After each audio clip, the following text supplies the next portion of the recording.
So, long story short, we're in a universe where things maybe could have a potential. That machine right there, that thing exists.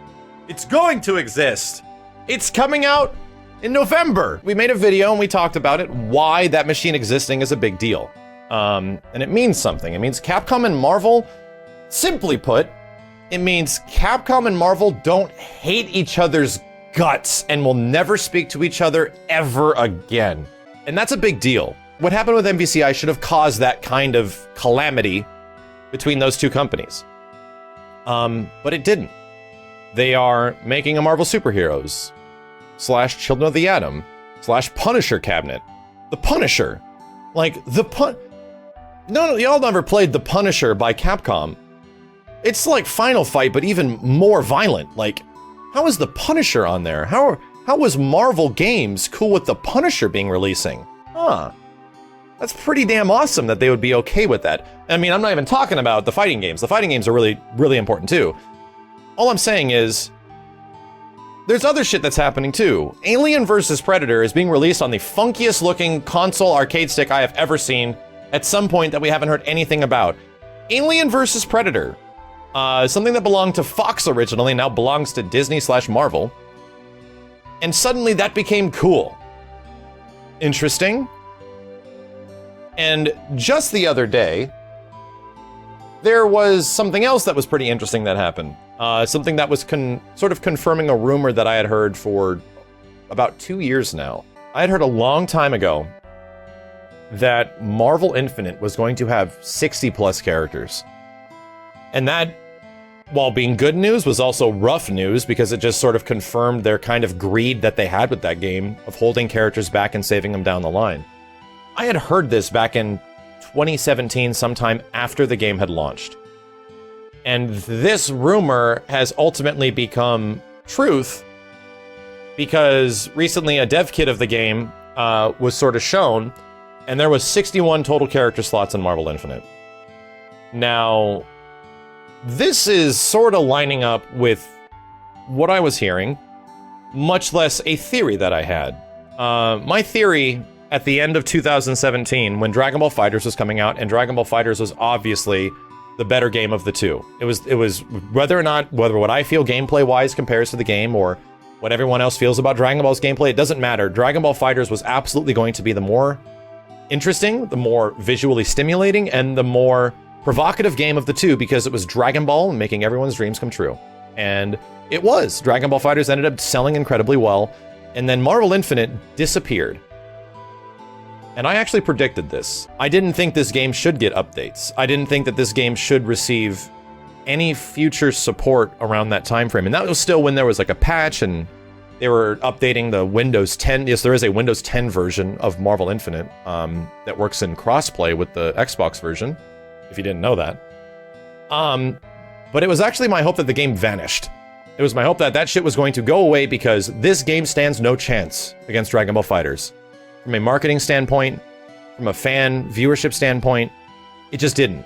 That was sort of confirmed a few months down the line in May when they removed the DRM. The DRM was completely removed. They did not re-up the license of De Novo, whatever the hell it's called, on the Steam version. And we thought that was an update, but it wasn't. It was more of a death sentence that this game is done. I predicted that. I said they should get the hell away from Dragon Ball FighterZ. Get the hell away from the term Infinite. Get away from Marvel vs. Capcom Infinite. Spend as much time as it takes that it took for people to forget about Street Fighter Cross Tekken, and they sort of need to get to that point. The interesting thing is that Cross Tekken came out and didn't cause a whole bunch of conversations after. Like when SFXT came out and was sort of lynched by everyone appropriately because of the DLC practices, because of the gems and all the bullshit the game had in it. The interesting thing is that people just gave up. People just stopped playing the game, and it sort of just became this joke that you sort of had in the background. And I still think the gameplay in Cross Tekken 2013 is okay, but it's a funky feeling game when you go back to it. It takes some getting used to. There wasn't a lot of like people that were like, yo, this like big Cross Tekken side of the community. There's still people that play it, absolutely, but they were very small.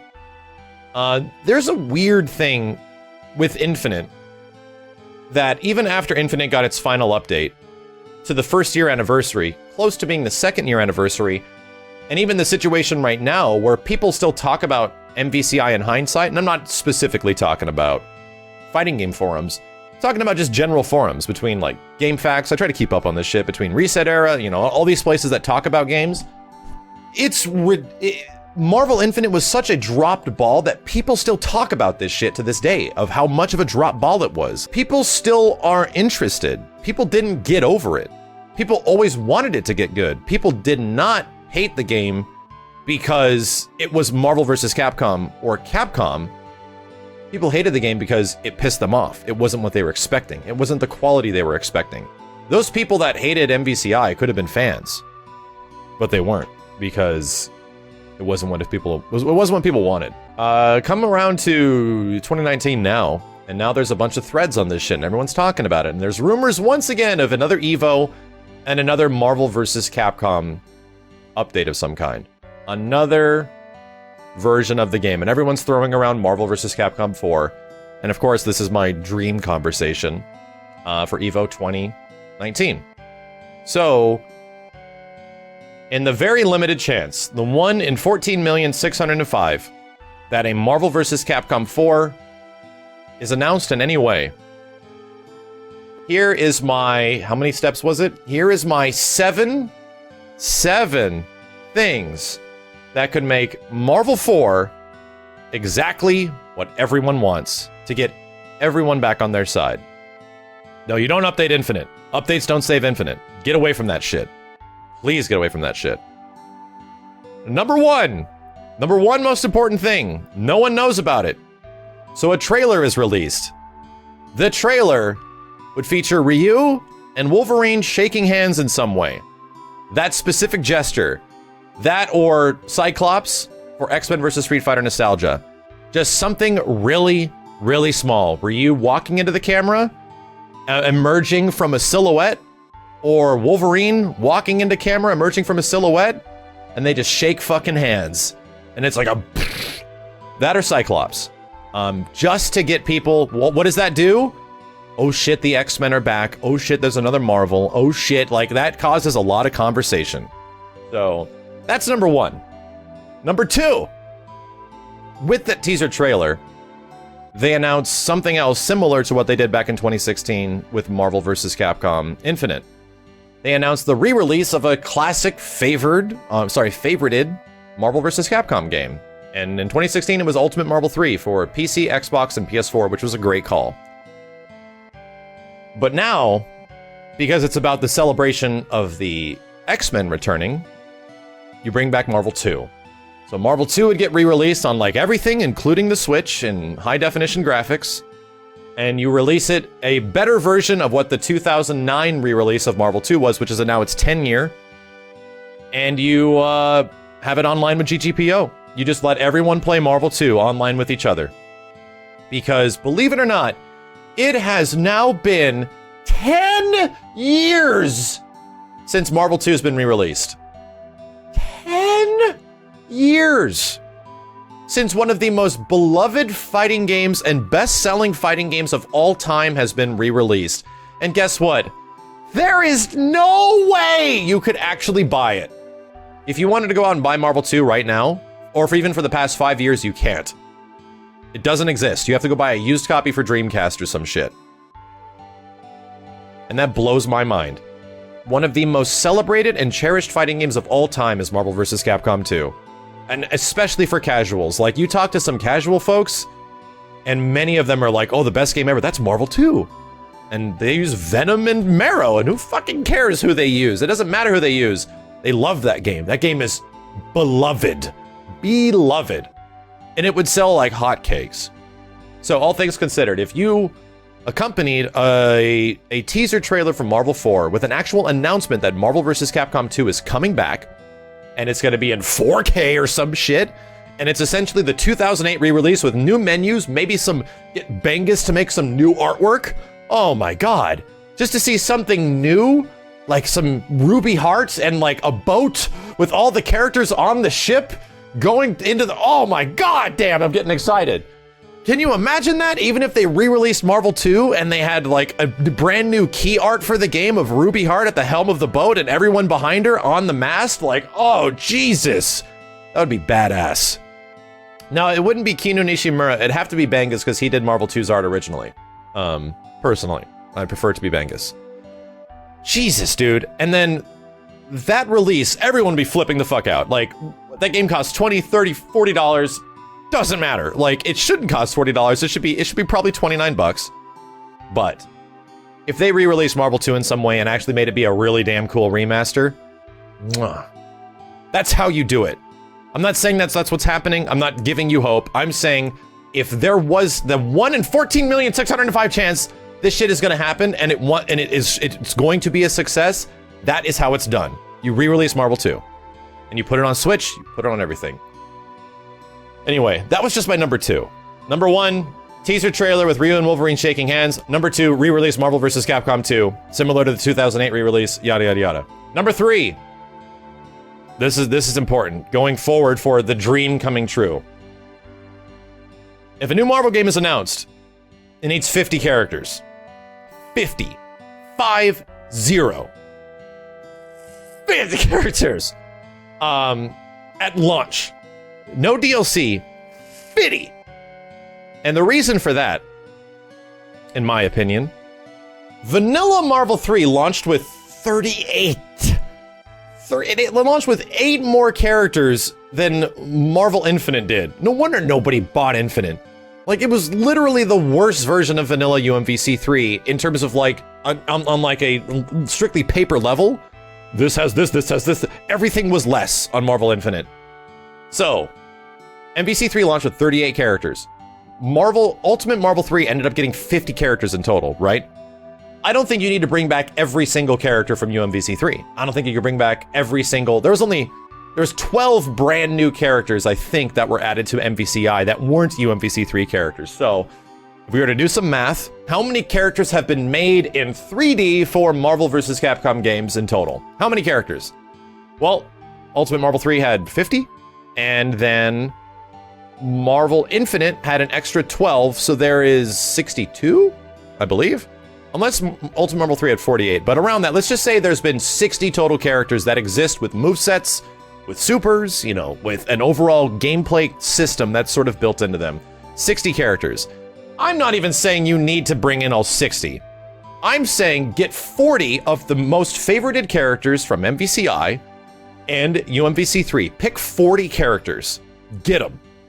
You don't even need all of them. You can save the rest of them for maybe down the line. Make sure Phoenix Wright is in there. Make sure that Magneto's in there. Make sure that Sentinel's in there. Just make sure they're in there. Make sure Deadpool's in there. Just make sure the characters that everyone really, really wants to be there are a part of those 40 characters. And then 10 more are brand new characters. Characters that are either from Marvel 2, which do count as brand new. If you included like Blackheart, if you included Cable, if you included several characters that are from Marvel 2 in some way, that are actually Asura, like, in my opinion, those are brand new characters. And that's cool. Like Cyclops, Doom is already a part of the 40, you know? Doom's already there. So, for me personally, what you need to have a successful Marvel vs. Capcom game is take 40 existing characters and assets, 10 new characters that have never been in that kind of game before, a 3D game. And that's how you make it work. That's how you make people happy. But just make sure you have the ones people like. Psylocke and Gambit and, you know, Captain Commando. Make sure Cable's in there. Give people a reason to be like, oh, they're back. And then, yeah, kind of like Venom. Kind of like Thanos. They were remade and they were not the same characters as their old ones. Just make sure you get some ones that make people happy. They gotta be in there.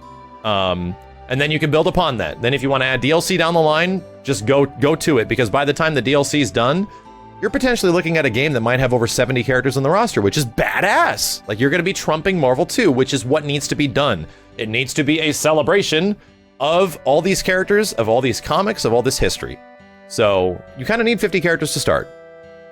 And they have a lot of work that's already been done, so... That's my number 4. The game needs to have at least 50 characters, 40 returning from the previous games, and 10 brand new ones. Number 5! This one's important because this pulls into the theme of what makes a new Marvel vs. Capcom game important. Number 5.